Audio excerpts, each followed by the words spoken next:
안녕하세요. 독일어 신문을 읽어준 남자 독신남입니다. 오늘은 독일 뉴스와 독일 콘라드 아데나워 정치재단이 써낸 한미 정상회담 관련 보고서를 바탕으로 새로워진 한국의 모습에 대해 제 내피셜을 돌려봤습니다. 그러기에 오늘 영상은 독일 신문의 주장이 아닌 제가 해드리고 싶은 얘기를 풀어드리는 그런 시간이라는 점 미리 말씀을 드립니다. 중국은 이제 누가 뭐라 해도 세계 슈퍼파워를 자랑하는 강대국입니다. 인구는 미국, 유럽, 러시아를 합친 것보다 많고 군사력 또한 미국을 제외하고 전 세계를 압도하고 있죠. 경제력 및 기술력도 이제 세계 탑 수준입니다. 중국의 자동차 및 가전도 세계 글로벌 시장에 진출할 날도 곧 오게 될 것이라는 의견도 계속 올라오고 있습니다. 이와 함께 중국이 경제 제재를 하면 버텨낼 나라들이 별로 없죠. 현재 호주와 중국이 맞붙고 있습니다만 호주는 지금 철광석이라고 하는 자원이 있고 이를 통해 중국을 압박하며 중국이 더 이상 선을 못 넘게 하고 있습니다. 이렇게 중국의 약점을 쥐고 있지 않으면 중국의 공격에 막아낼 수 없어 보입니다.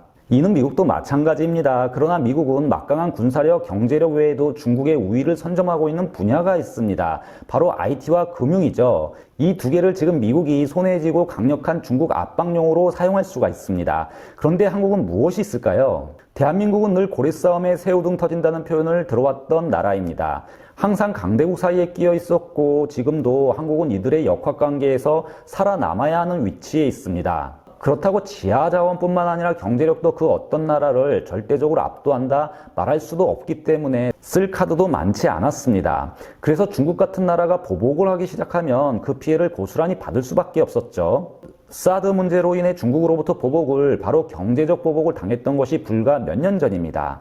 예전 독일 국영방송 도이치벨레 보도를 보면 2017년 10월 한국과 중국이 이제 빙하기를 끝내고 싶어 한다라고 보도를 했던 적이 있었습니다. 사드 때문에 중국에 보복을 당하고 정상적으로 돌아오기 시작한 지 불과 이제 4년이 지나지도 않은 겁니다. 그런데 성격은 다르지만 박근혜 정부 때 사드를 통해 건드렸던 중국의 신기를 이번 문재인 정부 때도 역시 건드리고 있습니다. 사실 중국이라는 나라 자체가 가치지향적인 면에서 충돌하는 지점이 많기 때문에 문제가 발생 안 하는 것도 이상한 거죠. 그런데 이번에는 어쩌면 차원이 다르고 더 예민한 부분을 건드리고 있는 건데요. 그건 바로 대만 문제입니다. 적극적으로 한국이 대만에 대해 언급하고 있지는 않지만 한국 정부는 정상회담에서 대만 해협의 평화와 안정 유지를 원한다는 말로 미국과 공동성명을 채택했습니다. 규범에 기반한 국제 질서를 저해 불안정 또는 위협하는 모든 행위를 반대하며 자유롭고 개방적인 인도 태평양 지역을 유지할 것에 대한 약속이 담겨 있었죠. 쉽게 얘기해서 중국에게 대만을 넘보지 말라, 지금의 대만을 보호하고 현 질서를 유지하는 데 한국도 약속하겠다라는 말이나 다름이 없습니다.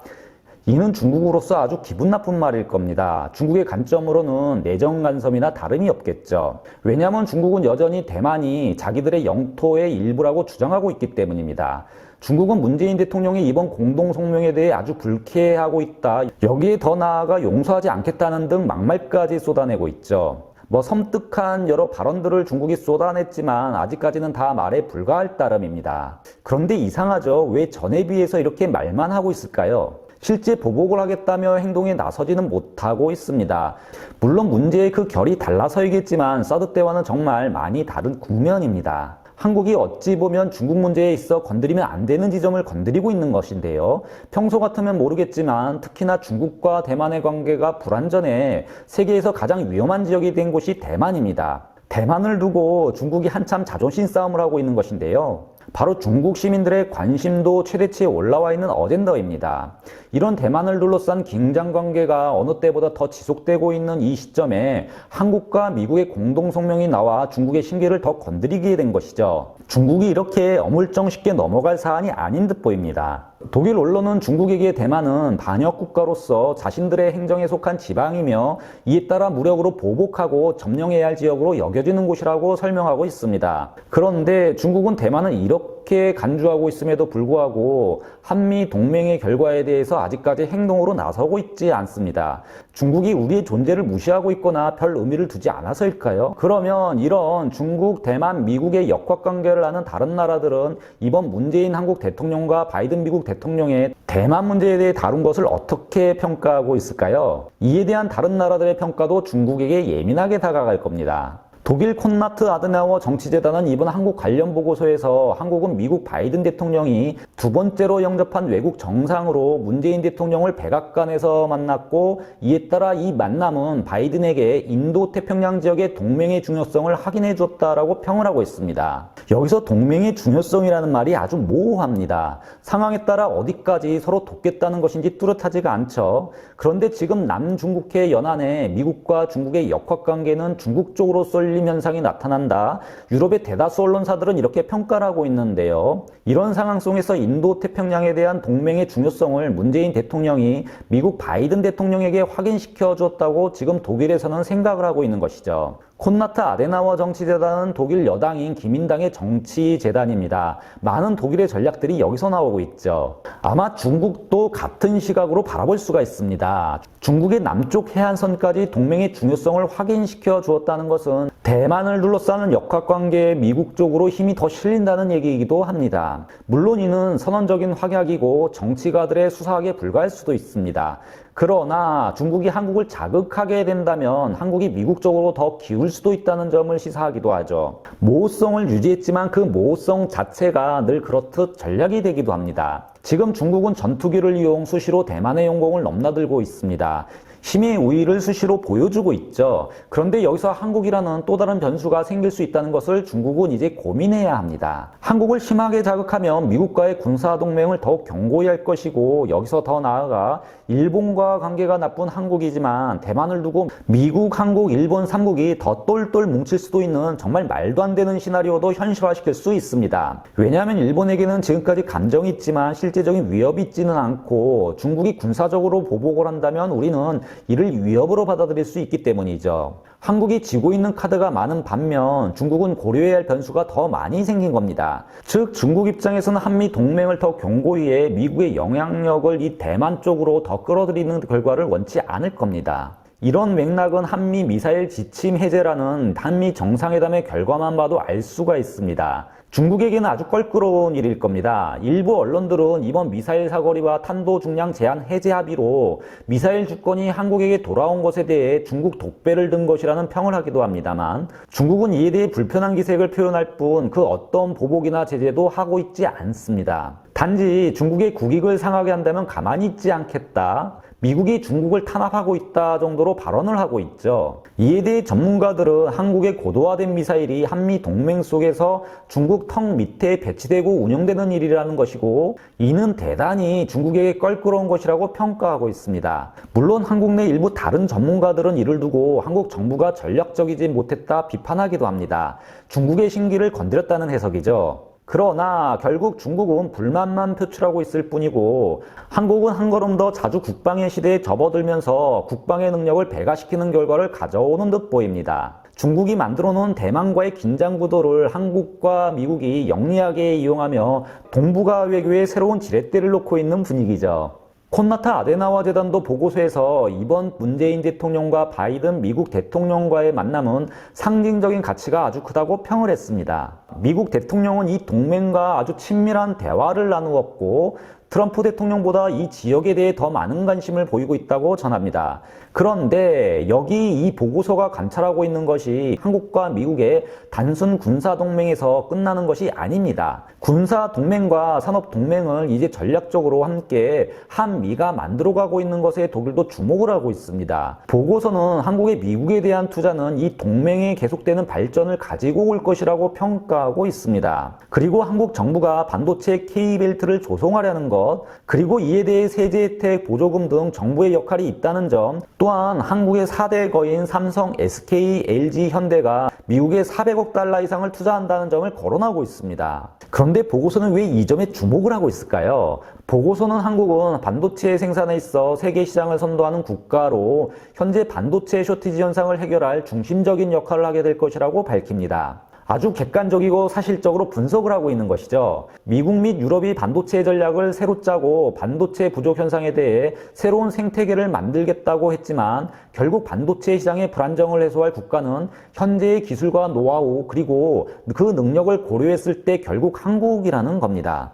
그리고 만약에 대만에 문제가 생긴다면 이를 대체할 생산기지와 그 주역이 한국이 될 것이라고 주장을 하고 있는 셈이죠. 그런데 여기서 더 나아가 지금 미국의 IT 산업이 지속적으로 성장하도록 한국이 돕겠다는 것이고요. 결국 이는 미국의 국익이 이제 한국의 국익으로 동기화되는 현상을 얘기하기도 합니다. 미국의 전기 자동차가 성장할수록 한국의 배터리 산업은 같이 성장하게 되어 있고, 미국의 IT 파워가 날로 커질수록 한국의 반도체도 날개를 다는 구조로 바뀌었다는 겁니다. 이런 한국, 미국의 산업동맹, 그 큰 그림을 지금 이 보고서는 주목을 하고 있습니다. 그리고 중국도 이 역학관계를 지금 관찰하고 있겠죠. 그러면 다시 중국으로 돌아가 반도체 시장 관점으로 중국과의 관계를 살펴보면요. 중국은 이에 반해 자국 내 반도체 생산 능력을 높이려 하지만 배터리만큼 반도체 생산이 쉽지가 않은 상황입니다. 그리고 이런 상황에서 정말 마음만 먹으면 미국이 중국에 납품되는 반도체 공급을 모두 끊을 수가 있죠.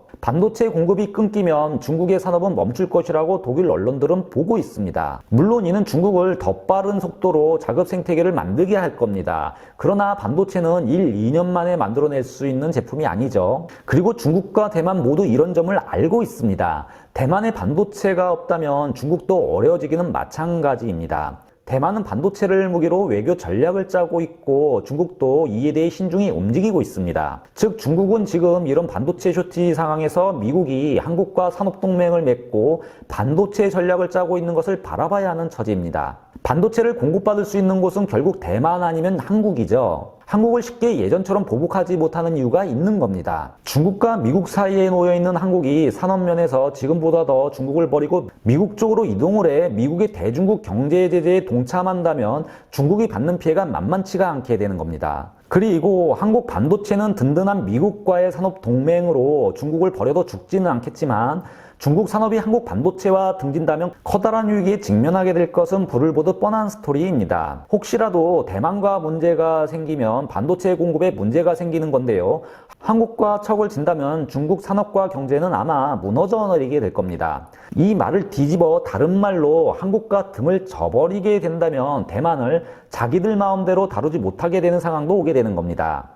반도체 파운드리 산업을 두고 우리가 대만 TSMC와 경쟁을 하지만 한편으로는 TSMC가 있고 그 기업이 대만 기업이라 우리가 지금 중국에 대해 힘을 유지하고 있는 셈이 되는 겁니다. 그런데 지금 중국과 대만의 상황이 전쟁이 날 수도 있다는 그런 정황을 독일 언론사들이 곳곳에서 보도하고 있습니다. 대만과 중국의 긴장이 극도로 치달을수록 더 많은 변수에 노출될 수도 있죠. 인적 재난 같은 재난도 발생할 수가 있습니다. 즉 언제든지 중국은 대만과 전쟁은 아니더라도 그에 준하는 사태가 일어날 수도 있다는 계산을 중국은 지금 하고 있을 겁니다.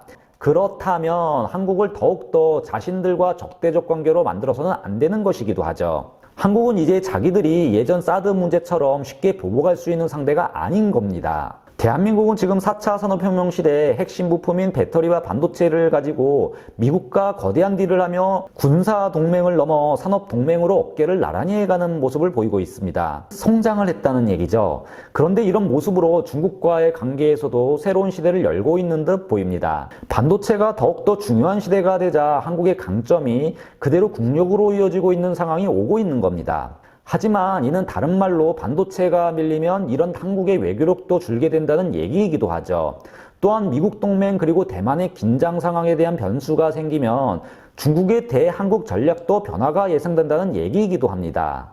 그러나 이를 굳이 걱정할 필요는 없습니다. 이를 기회로 한국은 분명 지금보다 더 성장할 수가 있고 한국의 국력도 더 커진다는 것은 분명해 보입니다. 그리고 이는 대중국 정책에 관해 유럽이라는 거대한 선진국 연합체도 못하고 있는 것들이죠. 유럽은 갈수록 중국에 빨려 들어가는 모습을 보이고 있습니다. 자동차 시장만 보더라도 한국과 미국의 동맹대 폭스바겐을 비롯 독일 자동차와 중국의 배터리로 규결되는 모습이죠. 중국을 통한 유럽의 경제적 이익은 커져가지만 그와 함께 중국과의 긴장도 함께 올라가고 있습니다. 그리고 그 끝판왕은 대만의 긴장이 높아질수록 나타나게 될 겁니다. 대만의 문제가 한국에게 유리하게 작용하는 것과는 완전히 다른 구조죠. 이렇게 유럽보다는 대중국 정책에 있어 한국이 더 우수해 보이는 이유는 바로 여기에 있습니다. 아마 미국 다음으로 대중국 전략에 있어 가장 뛰어난 위치를 선점하고 있는 곳이 한국이 아닌가 하는 생각이 들죠. 지난 영상에서 중국에게 종속되어 한없이 나약한 모습을 보여주는 유럽을 소개해 드렸는데요. 이를 참고해 주시면 감사하겠습니다. 과연 중국과 오랜 경험을 쌓아온 한국은 중국을 어떻게 다루며 신냉전 시대를 뚫고 나갈 수 있을까요? 확실한 것은 유럽보다 포지션이 더 좋아 보인다는 사실입니다. 지금까지 독일어 신문을 읽어준 남자 독신남이었습니다.